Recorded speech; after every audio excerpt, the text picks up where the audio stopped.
All right, welcome everyone. This is a 1 hour webinar, so I'm going to start right now. I'm Mark Rubinski.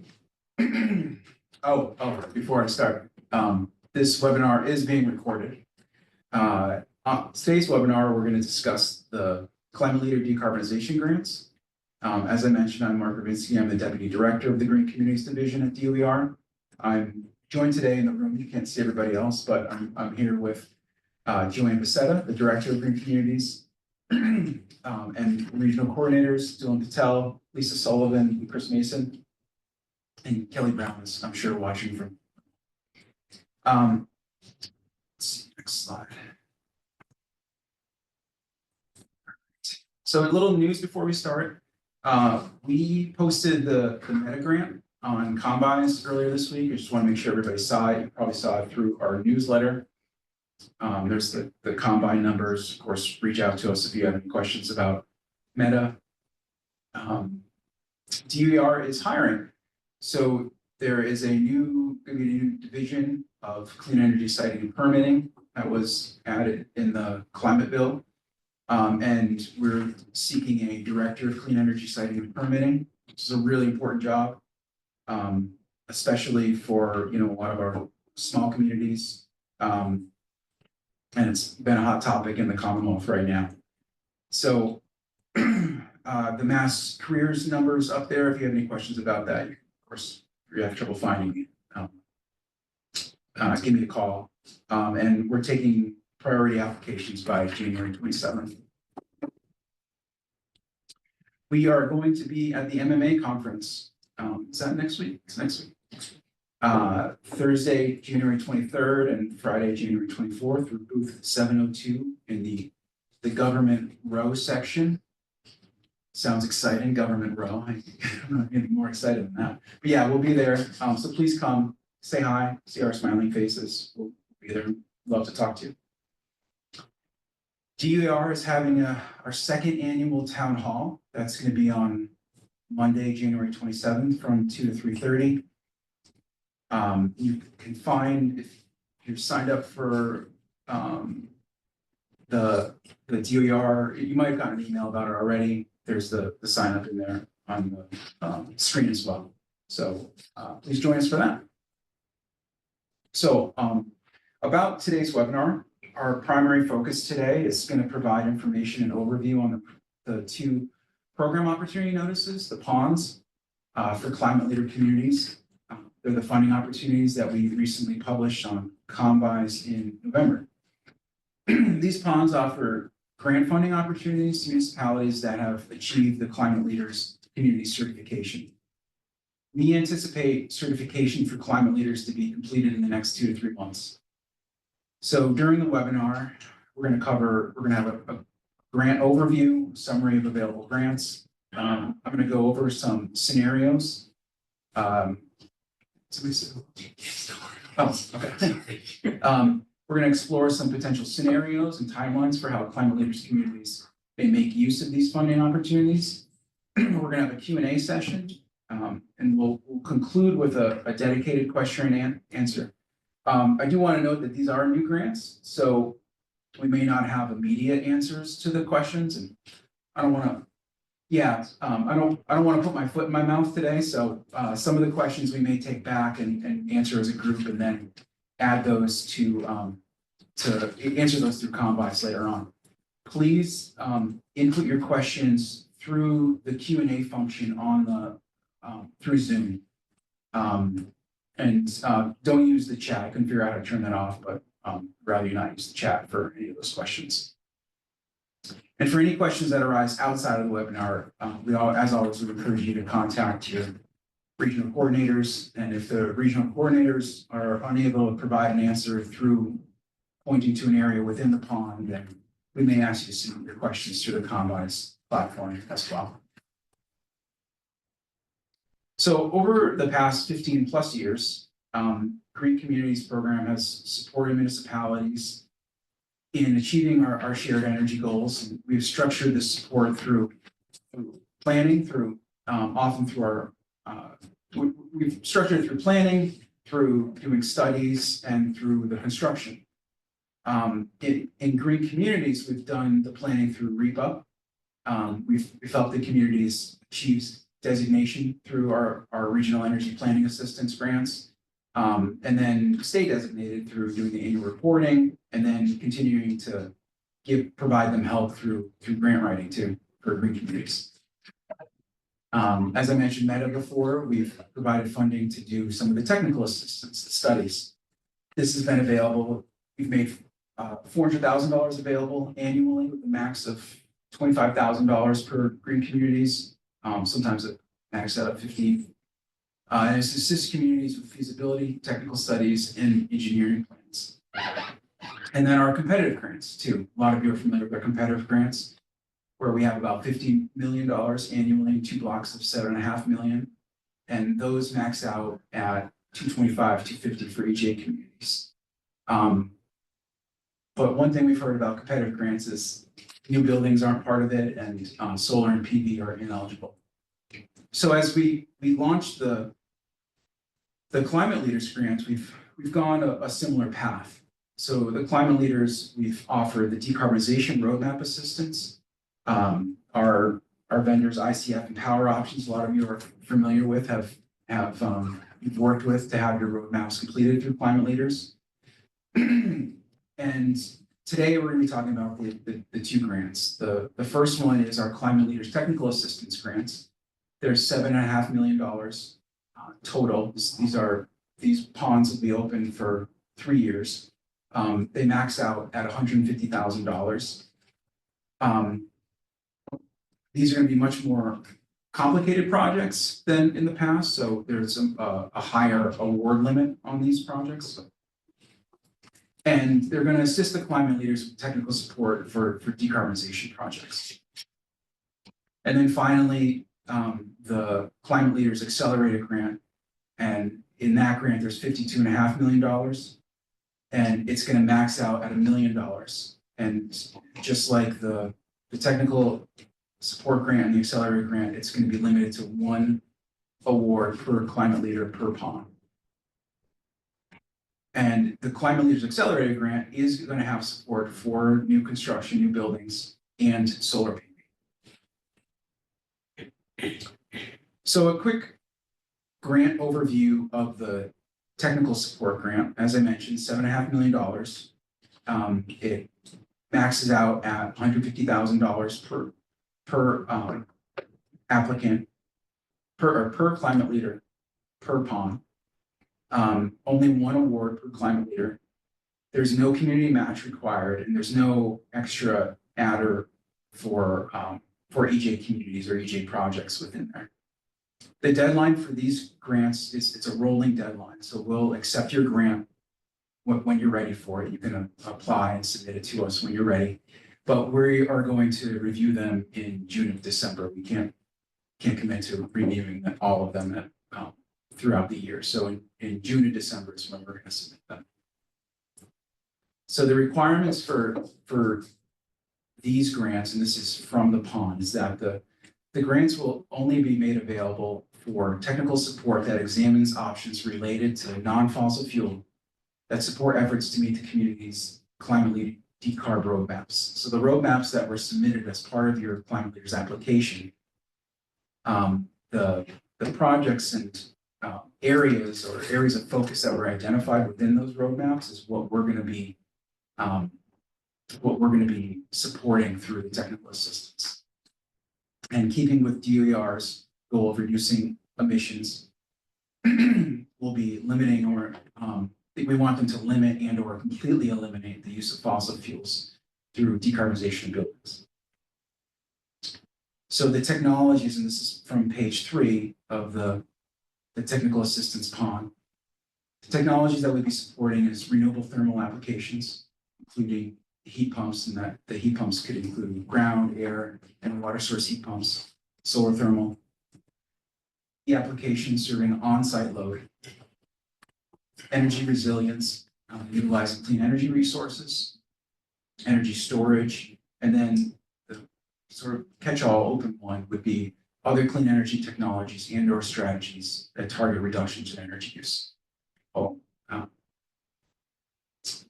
So that was the technical support one. The Climate Leaders Accelerator Grant, as I mentioned before, it's a total of $52.5 million.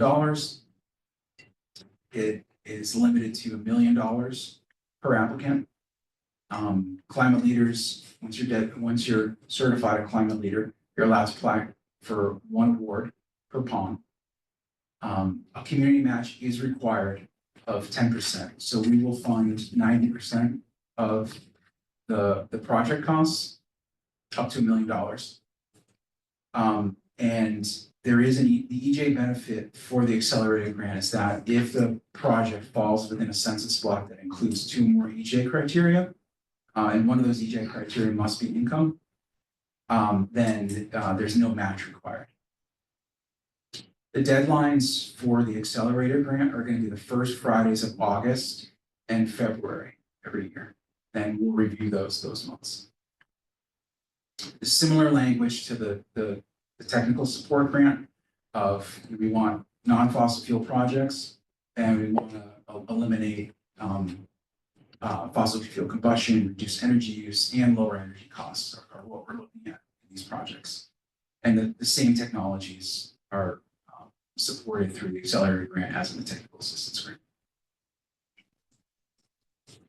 So some things I want to point out in the accelerator grants are,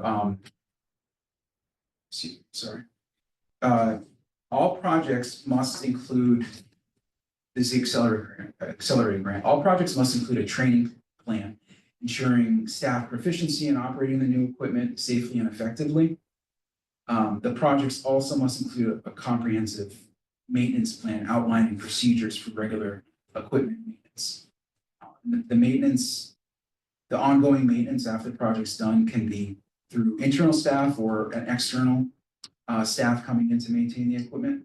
And these plans need to be submitted to DER in the final report. And we're not going to provide funding for future work. Really, we just want to know that, once our final payments are made to the community for the work that's being done in the accelerator grant, we want to know that the equipment is being operated and properly taken care of going forward. The solar PV sections of the accelerator grant, there are a number of requirements under here. And if you're looking at the solar PV sections, please look at whether it's canopy, rooftop, ground mount. There may be different requirements depending on where you put it. There could be EV charging requirements within there. There could be battery storage requirements depending on the size of the system. So please look at those closely as well. If you're looking at a building decarb project within the Climate Leaders Accelerator Grant, those of you that are familiar with our Green Communities grants will know that we want to make sure that the building envelope, if it's old construction that you're renovating, we want to make sure that the building envelope is up to par. And that's really the success of an HVAC project hinges on a well-insulated building. And then incremental costs too. So I mentioned there is funding for new construction, but we will be funding the incremental cost of exceeding the specialized stretch code. So we're not going to fund a project that would already be required under the specialized stretch code, which you would have had to adopt in a climate leader. We would fund the incremental costs of going above and beyond the specialized stretch code. I hope that's clear. So some other things to consider when you're coordinating and thinking about these projects is that we want them coordinated with the utilities, particularly Mass Save, MLP communities. We want them coupled with the utilities, the energy efficiency program, deep energy retrofit, new construction programs, working in conjunction with this. Others are Mass DEC, Green School Works, MSBA as needed. Those should all be brought into the fold when thinking about these projects. And incentive programs too, especially as it relates to renewable energy like the SMART program. These projects should be taking advantage of those as well. And then the federal clean energy tax credits. These should be thought about, all of this should be thought about during the not just in the accelerator grant, but in the technical project too. How are you going to fund these projects going forward? What programs are out there and will be out there as you plan to fund this project? So we want all of these other incentives to be taken advantage of. Some other application notes that I want to highlight are for the technical support grant, we highly encourage municipalities to contact their regional coordinators to discuss proposals. So please reach out to your regional coordinators if you're considering applying for the technical support grant. And the accelerator grant, we strongly encourage a notice of intent. So, and that is recommended 3 months before the applications. So we want to make sure that these projects, before you actually submit a full application, are what we're thinking about, that they match the pond, that they're well thought out, and we can address those questions before the actual application is submitted. Both the accelerator and the technical support grants, on Combines, you'll see that there are application forms in Microsoft Excel, so there are Excel forms that you'll have to submit. There's a certificate of application, which a lot of green communities are already familiar with, that your town CEO has to sign for. And all of those are available for download on Combines. But they should not be submitted through Combines. We are going to accept the application. They should be submitted to Paul Carey, and his email address is on here, and his email address is in the pond as well. And you should copy the Green Communities email address.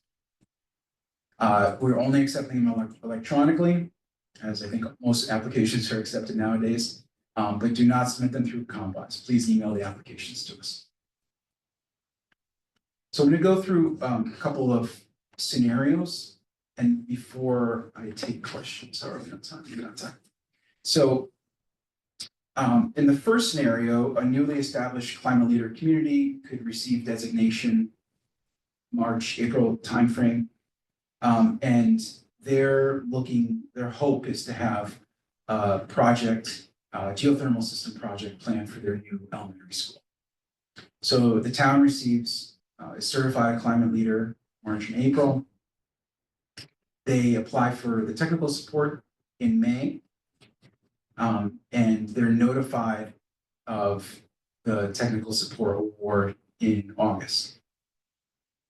They then complete the technical support with their vendor. So they, as per the pond, they engage a consultant for technical support that's approved by DOER in our sole discretion. And through the municipality's consulting procurement process, they engage that consultant to do the technical support. That technical support is completed, and then the town submits a notice of intent for the accelerator grant in April. And the notice of intent is okay, and they apply for the accelerator grant in August, and then they're notified of the award in December, and in this timeline, December of 2026. So that's one possible scenario of how a town can move through the pathway for applying for both grants in this process. Another possibility is that in this newly established climate leader, they are certified between March and April, but this community is interested in two projects. So they're seeking a geothermal system at their town hall and a photovoltaic system at their new middle school that's being planned. So they apply for technical support at their town hall. And then they also submit in May a notice of intent for the middle school grant project. So if they're notified of the technical support award in August, simultaneously, they in August, they apply for the accelerator grant at the middle school. They're notified of the middle school accelerator grant in December, which allows them to then begin that construction on their photovoltaic array, in 2026 when the building's being built. They have their vendor complete their technical support for town hall. And as I mentioned, they begin their construction on their middle school's PV array then. And they could also then take that technical support analysis that was done for their town hall and bid that out separately. They wouldn't be able to use Green Communities funding for that, or they wouldn't in this scenario. But these are one possibility for them to, if they're already ready to do that accelerator grant. I will point out, this is a lot of work. I would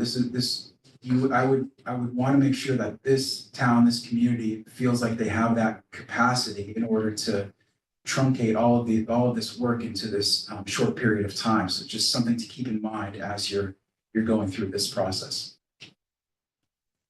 One last scenario that I'll go through is Climate Leader Community is seeking accelerated grant for PV arrays at their the library, elementary school, and DPW. So they're certified climate leader.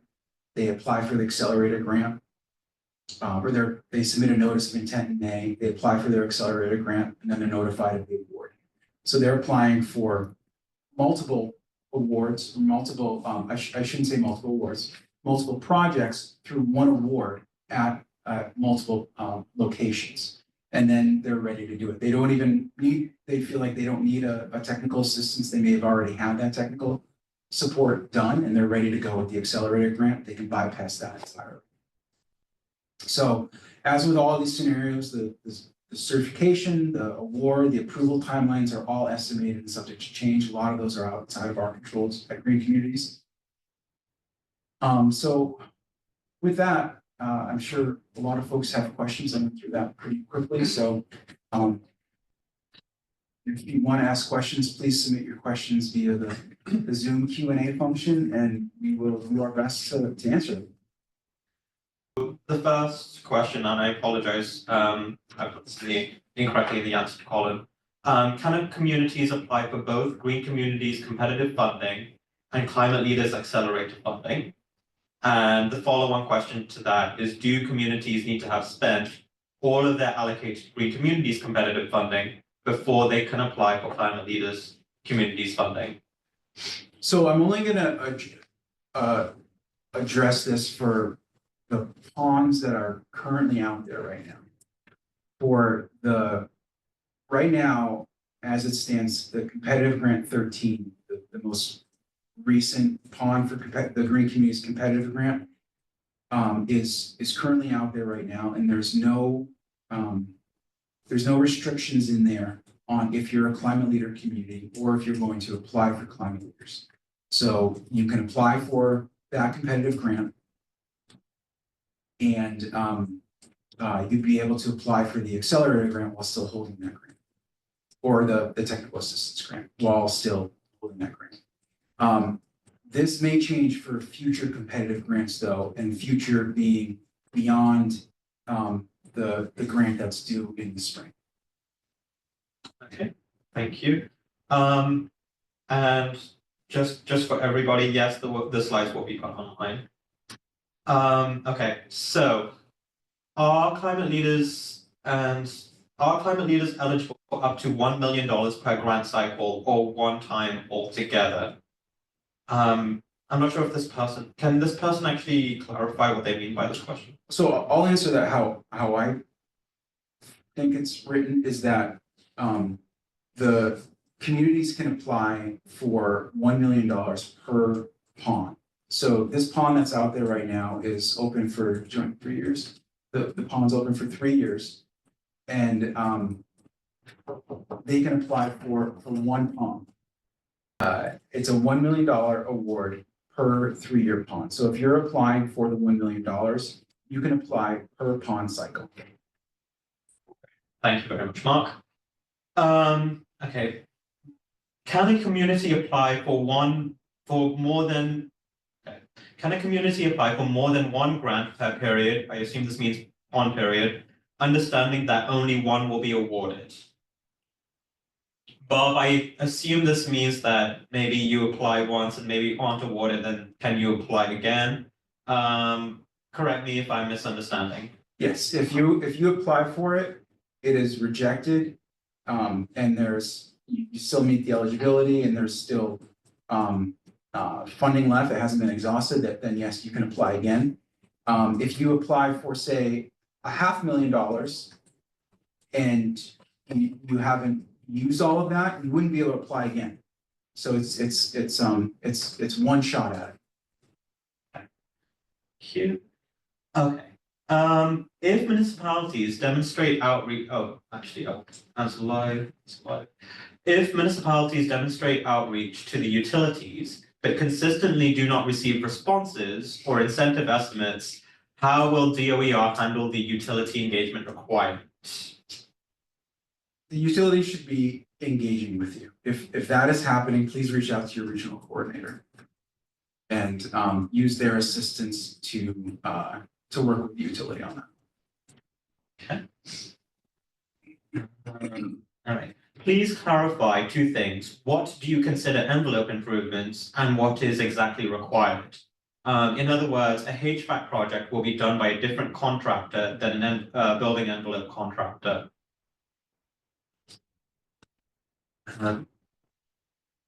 Ellen, can you expand on that? So I would like to answer that one offline too. I think that probably does need a little bit more detail. In the past, for the competitive grants, we've noted that we want the communities to, or we want the buildings to be brought up, the building envelope to be brought up to the point where it can't be improved anymore. Or it would need major architectural work in order to be done. They would need to tear off the siding and rebuild it. But if there's work that can still be done, weather stripping, added insulation to bring it up to where it's still possible, then those things would need to be done. But it really is on a case by case basis, and I can give that question some more thought. Okay.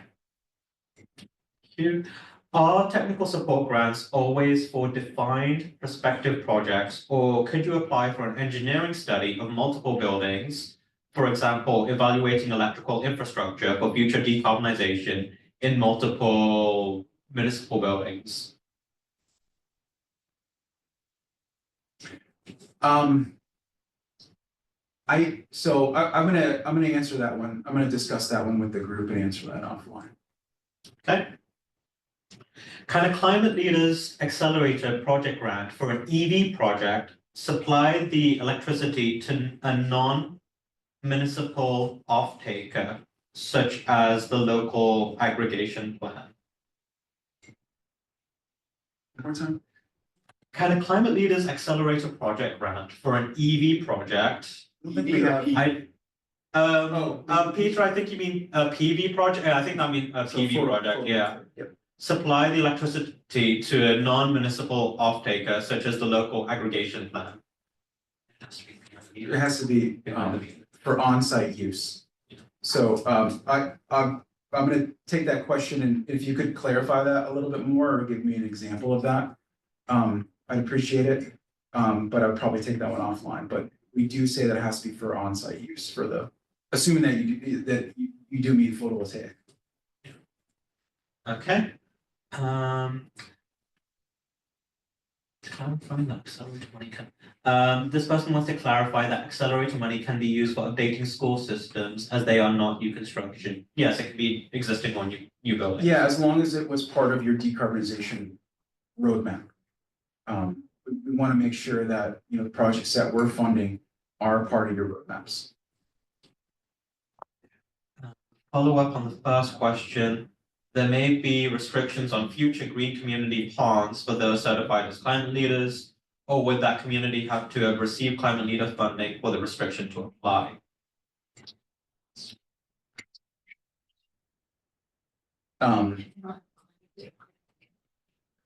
Yeah, if you don't have a climate leader grant, so one thing is that we really shouldn't be commenting about future ponds that don't exist out there right now.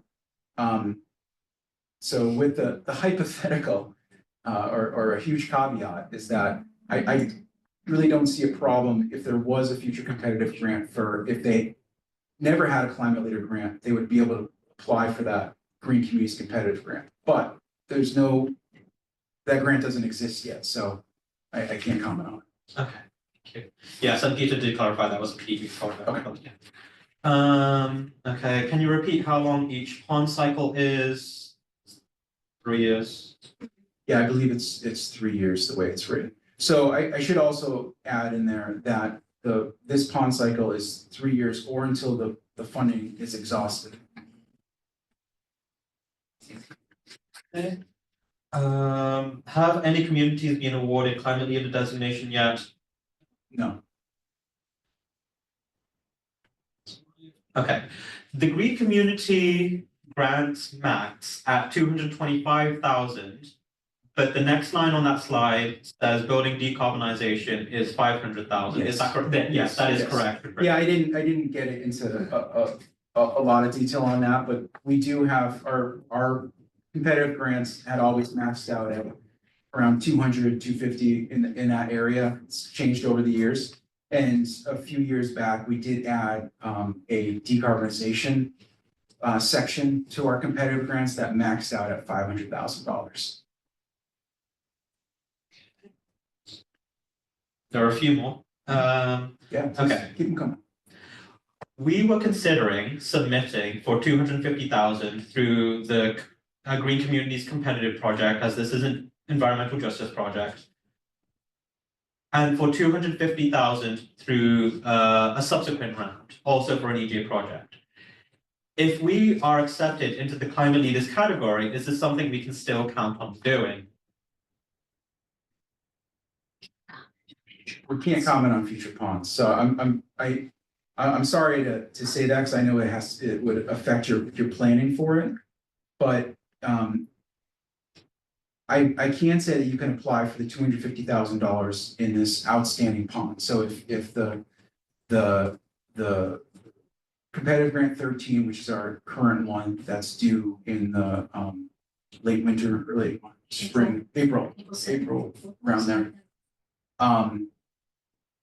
Applying to that and receiving that grant is not going to affect your climate leaders. And then receiving climate leaders or applying to climate leaders isn't going to affect that grant that's due in April. But future grants aren't out yet, so I'm really restricted on commenting on this. Okay.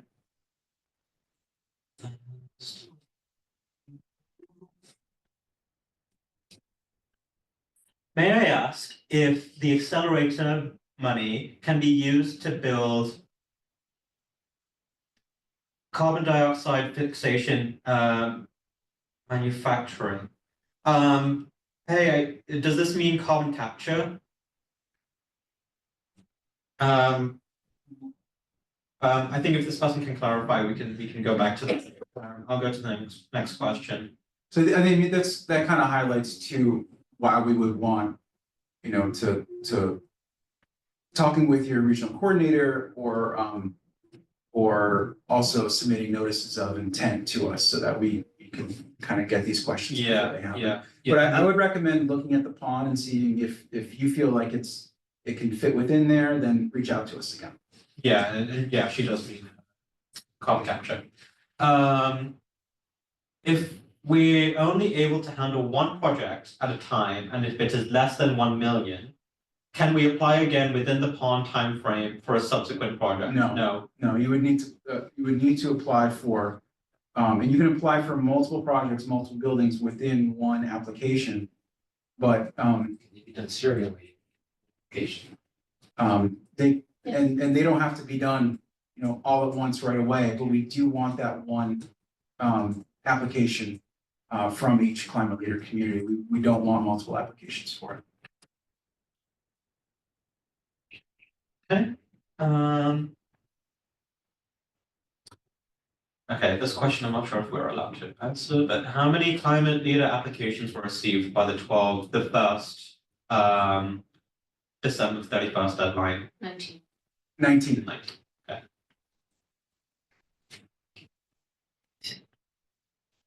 That's not how many were certified, because we haven't certified them yet, but that's how many were submitted. And just to kind of differentiate it from green communities, which we refer to as being a designated green community, we are trying to say certified climate leader, just to keep it kind of straight in our own head. So we haven't certified a climate leader. Will an award of any accelerated grant of any size, for example, $500,000, eliminate any further accelerated grant on this pond? Yeah, that was implied by Yes. the previous question. So if you submit an application for $500,000 and it's awarded, you cannot come in for another application under this pond. Yeah, I'll leave it there. Okay. Could you please clarify the incremental cost for new construction? Sure. Would that apply only to net zero buildings or also to future fully electrified buildings that are not fully net zero yet? Such as they're waiting on the PV because they haven't determined if it's economically feasible yet. So some clarification, and I'll give you an example, because this is what I was thinking, is that if you had a building that was being constructed that meets the specialized stretch code in your specialized stretch energy building, and it was going to use air source heat pumps to heat the building, heat and cool the building. If you wanted to instead, because you knew they were better and more efficient, if you wanted to instead to heat and cool that building, potentially paired with PV, that would be, I think, the incremental. That's how we're viewing it, as incrementally. So you already have to meet the stretch specialized energy code. So if you were going to go above and beyond that with a more efficient system, has a higher coefficient of performance, like a geothermal system, that's the incremental cost that we're talking about. Will DOER publicize how much funding is left over on particular ponds, either for the regular green communities or for the new climate leader climate leaders? I'll have to take that one back. I think that's yeah, it would be, we would have to know, how many we have submitted to us and how many are under consideration. But we'll take that under consideration. Okay, this is actually a regular green communities question. Are communities in the $1 Million Club eligible for the 500,000 decarbonization competitive grant? Or are they still maxed out at 100,000? Yes, you are 500,000. Yeah, that's in the competitive grant.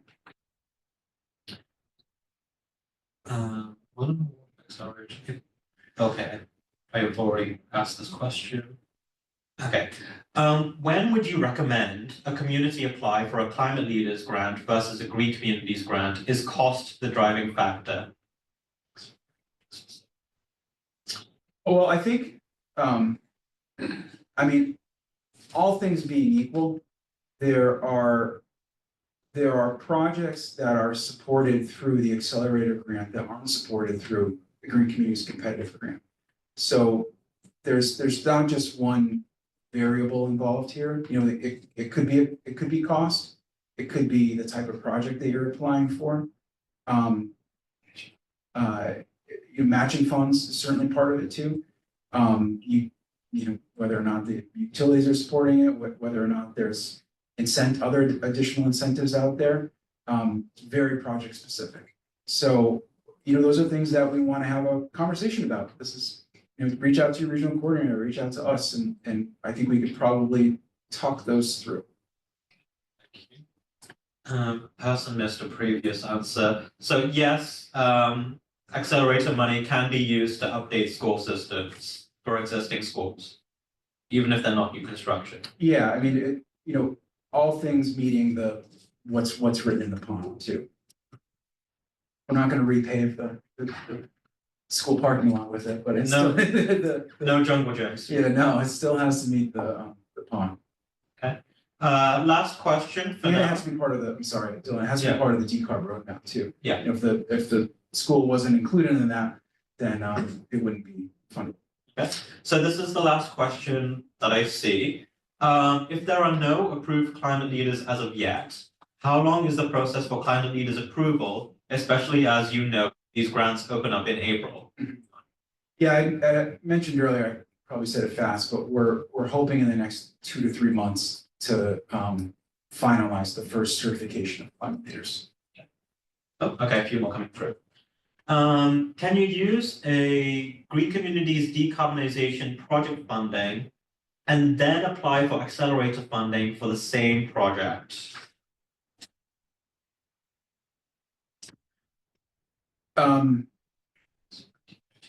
It would depend. I'd wanna, if you have more of a specific question, I think on the project, I think I'd like to answer it that way instead of a general answer.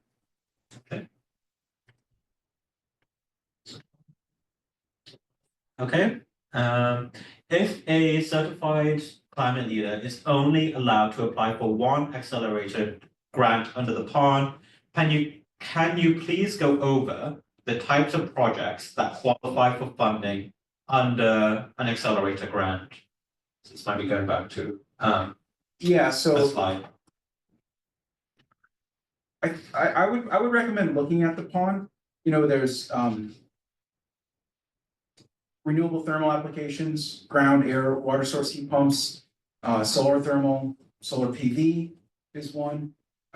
Energy resilience opportunities and utilizing clean energy resources are another one, and then energy storage and other energy or non-fossil fuel projects that target your overall energy reductions that and really go back to the decarbonization roadmap that the municipality submitted as part of their climate leader application. All right. Ellen, one of the regional coordinators will post the PON in the chat. I'll see if I can pick that up actually. There will be a recording on the webinar. It will be posted soon. And Pei, may I ask, Pei, please reach out to your regional coordinator for specific questions. She's just asked for email contact information. Sure, yeah.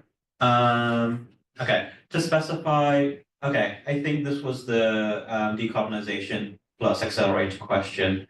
This person wants to specify that it's a retrofit and decarb of a historic building. So it's $500,000 for the weatherization, and they want to use $1 million for the accelerator or the electrification. Yeah, I'm not gonna comment on a hypothetical grant right now.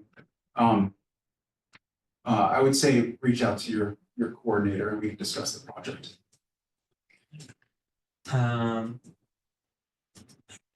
Can we submit for multiple technical assistance grants? No, we already mentioned that. So you can submit for multiple projects within one application. But you wouldn't be able to submit multiple applications.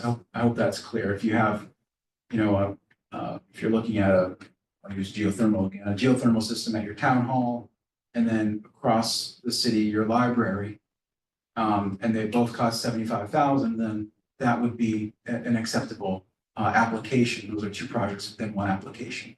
We wouldn't want those as separate applications. Okay.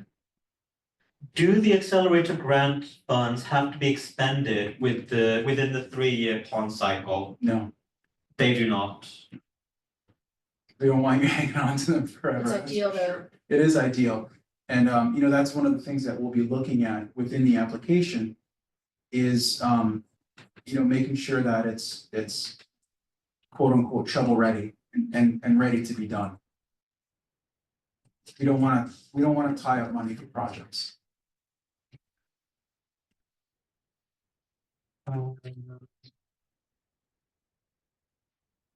Hey, I will put in information for regional coordinator contacts.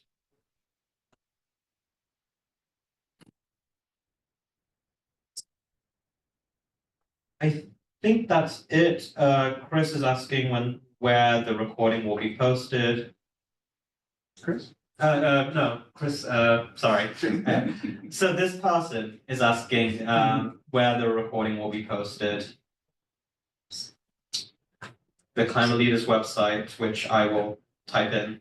Well, where are you two? Yeah, it'll be on YouTube, like the link. will be- Yeah.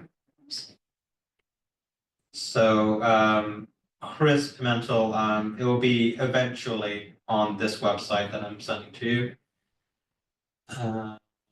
Okay, will there be any specific reporting requirements for Climate Leaders grants? The contracts haven't been written and finalized. I imagine they're gonna be pretty similar to our green communities competitive grants. And the reporting requirements in there. So if you're familiar with those, they're gonna be analogous to those I mentioned. If not a little bit more, because they're larger amounts. Okay. Questions that we have so far? We have 12 more minutes. Yeah, so if you have additional questions that we don't get between now and when I'm done talking, please submit your questions to Combis and reach out to your regional coordinators. So if there's nothing else, then I'm gonna sign off. So thank you all. We're really excited about it. It's gonna be a good year. Hope to see some of you at MMA next week. And with that, enjoy the rest of your afternoon. Bye, everyone.